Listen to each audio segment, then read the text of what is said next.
My clients are scientists at a career transition, and a question that I get all the time is, how do I say no? Because as a leader, your job is mostly to say no. There are so many good ideas, directions that you can take in your research, but you have to choose because you can't do everything. You have to cross some things off the list by not committing to them in the first place. But it's difficult to figure out what you can and should say no to and how to say it. So that's what we're gonna cover in today's video. And by the end of this episode, you'll have a framework for when to say no and a script for how to say it. If we haven't met yet, I'm Kathy Charasia. I'm a physicist and a career coach for highly successful scientists who are at a career transition.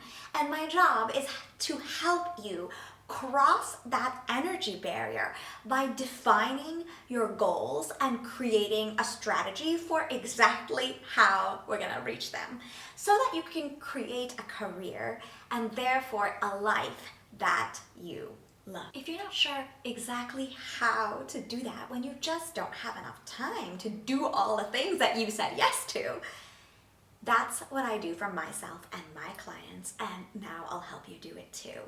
Hit the subscribe button below to get my weekly training videos. And if you just need to know where to start, take the Scientist Superpower Quiz at kathy.science/quiz. It'll help you identify and articulate your strengths as a scientist so that you'll know what makes you stand out from the crowd.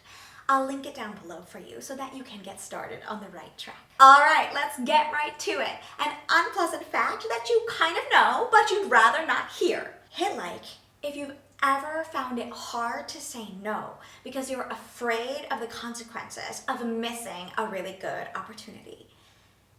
The bad news is that there are also consequences to saying yes to every good opportunity, and you should be even more afraid of those. Half the troubles of this life can be traced to saying yes too quickly and not saying no soon enough. Troubles like a completely full calendar, constantly feeling behind and overwhelmed, exhaustion, and burnout. If you're still unconvinced that your job as a PI is to learn when and how to say no, go back and watch last week's video where we gathered the data to show that your time is limited and your to-do list just doesn't fit. This gap between your hypothesis about how many things fit in that time that you have to work and reality is the leading cause of burnout among scientists. And that's a consequence of not saying no that I do not want you to pay. Saying no has two types of consequences. One, emotional consequences. You don't need to say yes, as in you won't get fired if you say no, but it feels bad to say no. And so you don't. Instead, you do one of two things. Option one, say yes even though you want to say no. If you feel guilty and or angry/resentful while doing the thing that you yourself agreed to do, that's a clue that this could be you.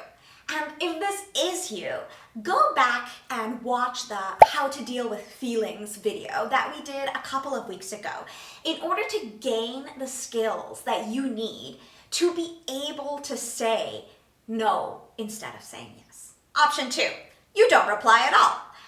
This might be you. If you find yourself often at a conference apologizing and explaining, yes, I got your email a couple of months ago and I'm really sorry that I didn't reply. I'm often on the receiving end of this behavior.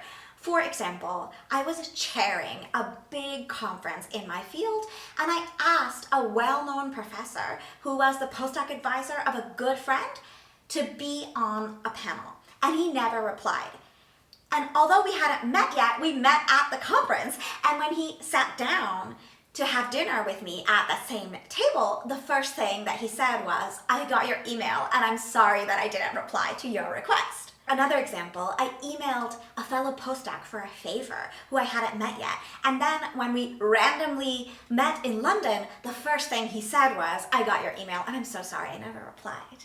So if, like me, you're on the receiving end of this behavior, it can be helpful to keep in mind that most of these brilliant scientists, although they're highly accomplished, they don't have the skills to say no. They don't have the skills to be clear and kind.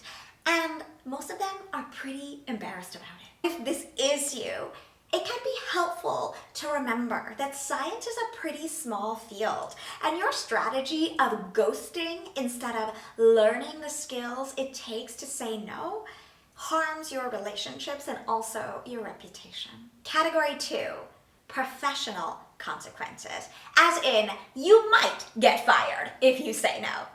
In that case, this task falls into one of 3 categories: demand, request, or wish. A demand is when saying no will cost you your job. For example, one of my clients is a new-ish CSO, and he was telling the CEO, no, I don't have time to do that particular project. And the CEO was like, but this is not a request, that's a demand. That is his job. He has to do that. Saying no is not really an option without a huge cost. A second example is a client who is a new PI, and delivering lectures is her job. And so she cannot say no to that. And at certain stages of your career, for example, when you're a new senior scientist in industry or you're a postdoc, there will be more demands rather than requests. A request is when saying no will harm your career, but it won't end it. A great example of this is peer review requests. You want to say yes because you want to serve the scientists in your field, and it's fun and interesting to know what the cutting edge research is out there in your field of expertise. However, you may not have time to give the manuscript and the beautiful work the attention that it deserves. And something that I learned from Mark, my PhD advisor, and also Remus, my second postdoc advisor, is that they always, when they decline a review request, they always suggest someone else who may be more appropriate or as appropriate to handle the review. A wish is something that you would love to do, and saying no might limit your long-term professional accomplishments.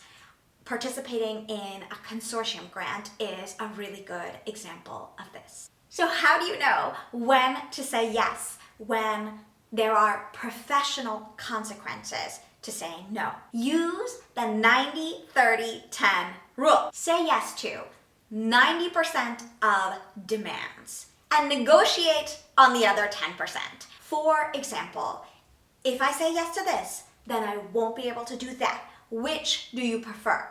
In the example of my client who is a newish CSO, his response to his CEO was, okay, then this other line of research, we won't be able to give the time and attention that it needs. What do you prefer? Say yes to 30% of requests and limit those to the requests where it's not really smart to say no.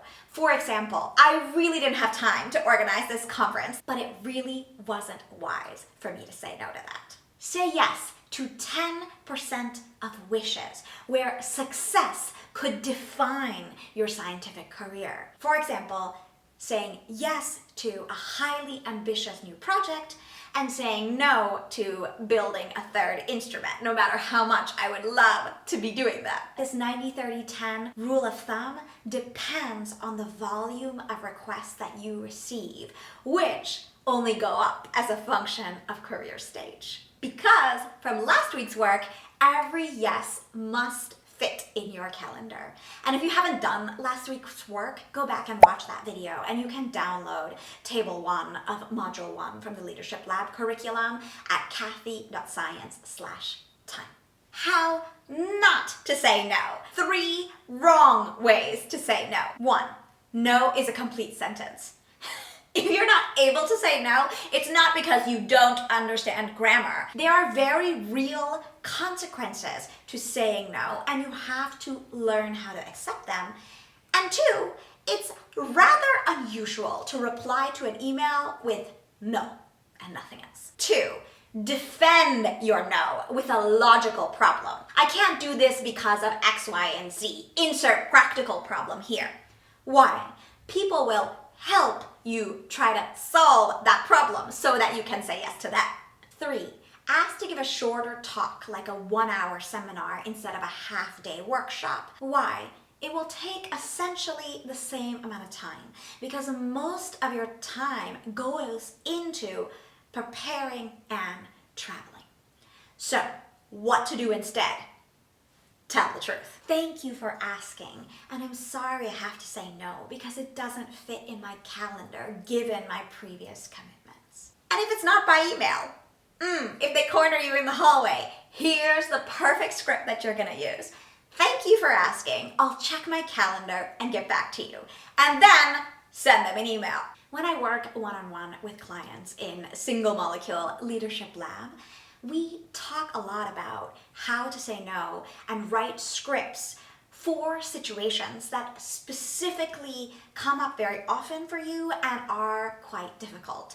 For example, one of the most amazing physicists that I know, I asked him to be on my Inside the Hiring Committee panel for my Career Lab postdoc so they can understand truly what is it like when somebody is hiring and what do they look for. And I received the most amazing no ever. I can't commit to your panel right now, but feel free to ask again next year and I'll do my best to help. I am just so busy right now with all my other responsibilities. He is an expert in saying no, and that's why he's such a highly successful leader. How to say yes. If you decide to say yes to something because it falls within your 90-30-10 rule, allow your calendar to help you communicate, okay, well then this is what's not gonna get done. And make sure you have the data to prove it to yourself and to your boss. If you don't have that data right now, no problem. Again, go and grab that 3-step protocol that I created for you to help you get that data at kathy.science/time. We discuss why and how to collect that data in last week's video, and I'll link it down below for you. Once you have collected that quantitative data, you can use it to explain what you're going to have to say no to if you say yes to this particular demand, request, or wish. There you have it, a 4-fold framework for when and how to say no. 1. Can you say no without professional consequences? If so, do it and learn the skills you need to deal with the personal consequences. 2. If not, what category is it? Demand, request, or wish? Use the 90-30-10 rule. 3. How to say no. Don't say no when you mean yes, and don't ghost. Just tell the truth. It doesn't fit inside your calendar given your previous commitments and priorities. 4. How to say yes. Use your calendar to explain what you will not do or not deliver on the agreed upon timescale so that you and your boss are on the same page. After we did this together on a one-on-one strategy call, one of my clients had the insight, oh God, collaborations, managing collaborations is one of the first things that I drop when I'm overwhelmed because it costs so much energy and time. But that leads to a different kind of problem. One of my collaborators literally refuses to speak with another one of my collaborators, and we're all on the ground together, and she called me, literally screaming in my ear that he's an asshole, and he kind of is. And what should I do now? Can I say no to this collaboration? Can I drop this collaboration? And if not, If I need it for my long-term career strategy, how do I manage this collaboration? So next week, we're gonna go through my step-by-step framework for how to manage collaborations and when to drop them. If this video was helpful and you're gonna let your calendar say no for you, forward it to your colleagues who are also struggling to say no, which is the rate-limiting step of good leadership. And let me know so I can make more helpful videos by commenting below with questions, comments, concerns, or just by hitting like and subscribe. And I'll see you next week for managing collaborations.